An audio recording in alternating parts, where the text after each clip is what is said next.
Akademik Rencana Peraturan Daerah Kabupaten Lebong tentang Lalu Lintas Sepeda dan Pejalan Kaki. Bab 1 Pendahuluan. A. Latar belakang. Penyelenggaraan Pemerintah Negara Kesatuan Republik Indonesia dibagi atas daerah-daerah provinsi dan daerah provinsi dibagi atas daerah-daerah kabupaten dan kota yang masing-masing memiliki pemerintahan daerah. Setiap daerah memiliki otonomi daerah masing-masing yang dilaksanakan dengan cara memberikan hak, wewenang dan kewajiban mengatur dan mengurus rumah tangganya sendiri sesuai dengan peraturan perundang-undangan yang berlaku. Setiap tugas-tugas daerah harus dijamin kelancarannya untuk dapat berjalan dengan baik demi efisiensi dan efektivitas penyelenggaraan pemerintah dan pelayanan kepada masyarakat. Kegiatan masyarakat tidak hanya dapat terjadi di dalam ruangan atau suatu bangunan, namun terjadi juga di luar bangunan, seperti di taman, pantai, bahkan jalan.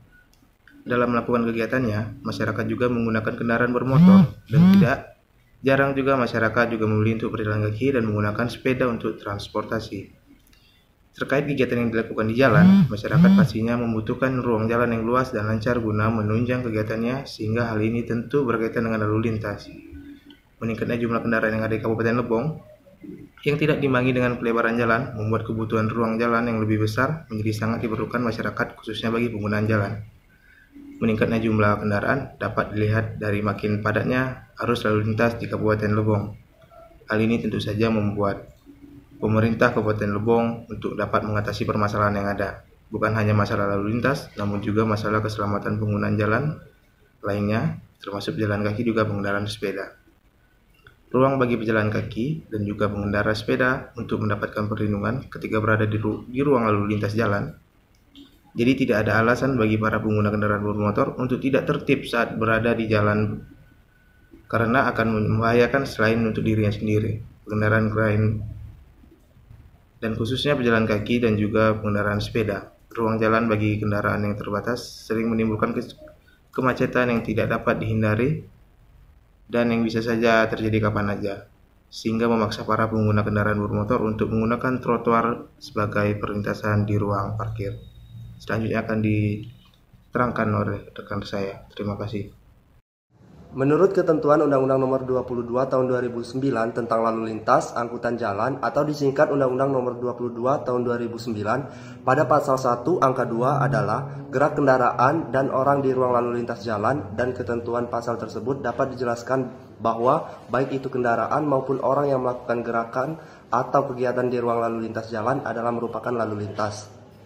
Trotoar merupakan salah satu perlengkapan lalu lintas yang diperuntukkan bagi masyarakat yang memiliki untuk berjalan kaki ketika berada di ruang jalan agar aman dan nyaman. Pemerintah Kabupaten Lebong bertanggung jawab atas penyediaan trotoar bagi para pejalan kaki dan pengguna sepeda di Kabupaten Lebong, sehingga terdapat kepastian hukum mengenai sarana dan prasarana jalan, identifikasi kendaraan bermotor dan pengemudi, penegakan hukum, operasional manajemen dan rekayasa lalu lintas, serta pendidikan berlalu lintas agar terlibat berlalu lintas dapat terwujud. Baiklah, saya Syifa Karti, NPM B1A01826 akan melanjutkan menjelaskan mengenai identifikasi masalah dari naskah akademik Rancangan Peraturan Daerah Kabupaten Lebong tentang lalu lintas sepeda dan pejalan kaki. Nah, adapun dalam identifikasi masalah berdasarkan latar belakang permasalahan yang telah dibahas sebelumnya, Undang-Undang Nomor 22 Tahun 2009 dan Peraturan Daerah Nomor 39 Tahun 2003 tentang pembentukan Kabupaten Lebong dan Kabupaten Kepanjang di Provinsi Bengkulu yang berlaku saat ini perlu diperluas dan diperkhusus dengan pembagian wilayah keberlakuan peraturan mengenai lalu lintas, ruang bagi pejalan kaki, dan juga pembuatan jalan khusus pengendara sepeda. Kajian ini merupakan upaya penyusunan naskah akademik Rancangan Peraturan Daerah Provinsi Bengkulu sebagai pelaksana Undang-Undang Nomor 39 Tahun 2003 dan Peraturan Daerah Nomor 8 Tahun 2012 tentang Rencana Tata Ruang Wilayah Kabupaten Rejang Lebong, dalam rangka memberikan landasan ilmiah bagi penyusunan rancangan peraturan daerah Kabupaten Lebong tentang lalu lintas, ruang bagi pejalan kaki dan pengendara sepeda, terutama fasilitas pendukung bagi pejalan kaki dan pengendara sepeda. Dalam naskah akademik ini yang dilakukan pengkajian dan penelitian, yaitu yang pertama ada permasalahan apa yang dihadapi dalam lalu lintas sepeda dan pejalan kaki di Kabupaten Lebong serta bagaimana permasalahan tersebut dapat diatasi. Yang kedua, mengapa perlu rancangan peraturan daerah sebagai dasar pemecahan masalah tersebut? Yang ketiga, apa yang menjadi pertimbangan atau landasan filosofis, sosiologis, dan yuridis pembentukan rancangan peraturan daerah tentang lalu lintas sepeda dan pejalan kaki Kabupaten Lebong? Yang keempat, apa sasaran yang diwujudkan, ruang lingkup peraturan, jangkauan dan arah peraturan rancangan peraturan daerah Kabupaten Lebong tentang lalu lintas sepeda dan pejalan kaki Kabupaten Lebong? Dengan ruang lingkup identifikasi masalah yang dikemukakan di atas, tujuan penyusunan naskah akademik dirumuskan sebagai berikut. Yang pertama, tujuannya adalah merumuskan permasalahan yang dihadapi dalam lalu lintas sepeda dan pejalan kaki di Kabupaten Lebong, serta bagaimana permasalahan tersebut dapat diatasi. Yang kedua, tujuannya adalah merumuskan permasalahan hukum yang dihadapi sebagai alasan pembentukan rancangan peraturan daerah sebagai dasar hukum penyelesaian atau solusi permasalahan dalam lalu lintas sepeda dan pejalan kaki di Kabupaten Lebong. Yang ketiga, merumuskan pertimbangan atau landasan filosofis dan yuridis serta sosiologis pembentukan rancangan peraturan daerah tentang lalu lintas sepeda dan pejalan kaki di Kabupaten Lebong. Yang keempat, merumuskan sasaran yang akan diwujudkan, ruang lingkup pengaturan, jangkauan dan arah pengaturan rancangan daerah Kabupaten Lebong tentang lalu lintas sepeda dan pejalan kaki. Adapun kegunaan penyusunan naskah akademik ini adalah sebagai acuan atau referensi penyusunan dan pembahasan rancangan peraturan daerah Kabupaten Lebong tentang lalu lintas sepeda dan pejalan kaki. Metode yang digunakan dalam penyusunan naskah akademik ini adalah metode sosiolegal. Dengan ini, maka kaidah-kaidah hukum, baik yang berbentuk peraturan perundang-undangan maupun kebiasaan dalam kegiatan manajemen dan rekayasa lalu lintas dicari dan digali, untuk kemudian dirumuskan menjadi rumusan pasal-pasal yang dituangkan ke dalam rancangan peraturan perundang-undangan atau raperda.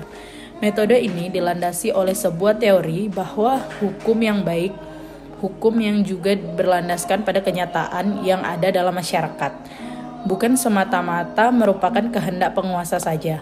Secara sistematis, penyusunan naskah akademik dilakukan melalui tahapan-tahapan yang runtut dan teratur.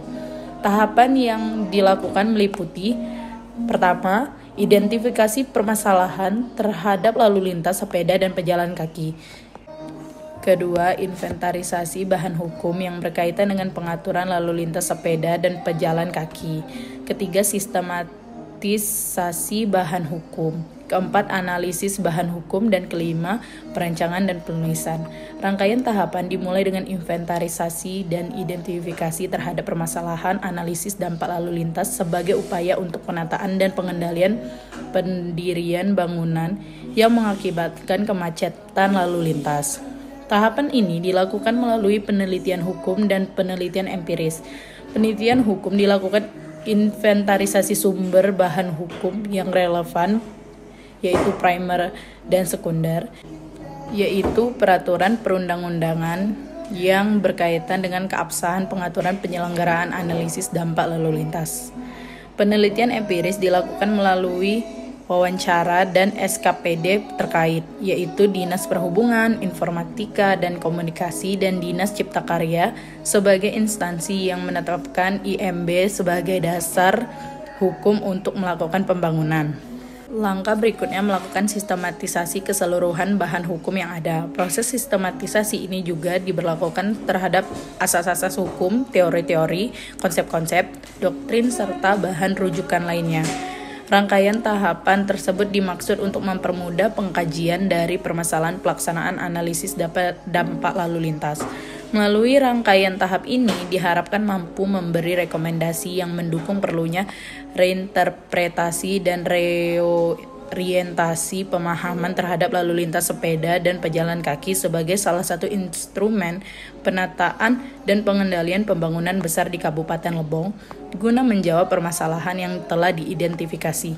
Secara garis besar, proses penyusunan peraturan daerah ini meliputi 3 tahap, yaitu 1. Tahap konseptualisasi, 2. Tahap sosialisasi dan konsultasi publik, dan ketiga, tahap proses politik dan penetapan. Tahap konseptualisasi ini merupakan tahap awal dari kegiatan technical assistance yang dilakukan oleh tim penyusun. Pada tahap ini, tim penyusun melakukan konseptualisasi naskah akademik dan penyusunan rancangan daerah. tentang lalu lintas sepeda dan pejalan kaki di Kabupaten Lebong dengan konsultasi dengan tim ahli, forum grup diskusi. Kedua, tahap sosialisasi dan konsultasi publik. Tahap ini, tim penyusun melakukan sosialisasi dan konsultasi publik mengenai peraturan daerah tentang lalu lintas sepeda dan pejalan kaki di Kabupaten Lebong melalui diskusi yang dihadirkan oleh stakeholder. Target output kegiatan sosialisasi ini adalah tersosialisasinya rencana pembentukan rancangan peraturan daerah Kabupaten Lebong tentang lalu lintas sepeda dan pejalan kaki dan memperoleh masukan dari peserta guna perbaikan dan penyempurnaan rancangan peraturan daerah. Yang ketiga, tahap proses politik dan penetapan. Proses politik dan penetapan merupakan tahap akhir dari kegiatan technical assistance. Proses politik merupakan pembahasan raperda tentang lalu lintas sepeda dan pejalan kaki di Kabupaten Lebong. Tahap penetapan adalah tahap ketika raperda sudah disetujui oleh DPR Kabupaten Lebong bersama dengan Bupati Lebong untuk disahkan menjadi peraturan daerah.